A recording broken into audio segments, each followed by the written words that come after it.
কাকরাইলে সাদপন্থীদের অবস্থান। তাবলিগ জামাতের মাওলানা সাদ কান্দলবি ও জুবায়েরপন্থীদের মধ্যে ফের উত্তেজনা বিরাজ করেছে। এরই মধ্যে সাদপন্থীরা কাকরাইলের মার্কাজ মসজিদের সামনে অবস্থান নিয়েছেন। শুক্রবার 15 নভেম্বর সকাল থেকে কাকরাইলের মার্কাজ মসজিদে আসতে শুরু করেন মাওলানা সাদপন্থীরা। তাবলিগ জামাতের বিভক্তির দ্বন্দ্বের পর থেকে বিগত 7 বছর ধরে প্রশাসনের সিদ্ধান্তে কাকরাইল মসজিদ অবস্থানের ক্ষেত্রে জুবায়েরপন্থীরা 4 সপ্তাহ ও সাদপন্থীরা 2 সপ্তাহ করে পর্যায়ক্রমে তাদের কার্যক্রম পরিচালনা করে আসছে। যদিও বিগত সরকারের এমন বৈষম্যপূর্ণ সিদ্ধান্তের প্রতিবাদ করে আসছিল সাদপন্থীরা, এখন পুরো কাকরাইল মসজিদ করে অবৈধভাবে দখল করে 15 নভেম্বর থেকে অবস্থান নিতে চান সাদপন্থীরা।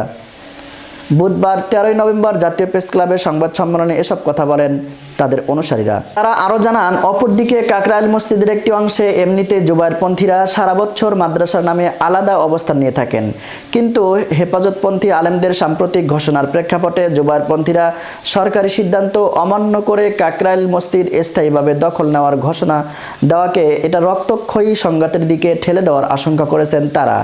এমন পরিস্থিতিতে ভয়াবহ ধর্মীয় সংঘাত ও হতাহতের মতো ঘটনার আশঙ্কা করেছেন সাধারণ মুসল্লি ও তাবলিগের সাথীরা।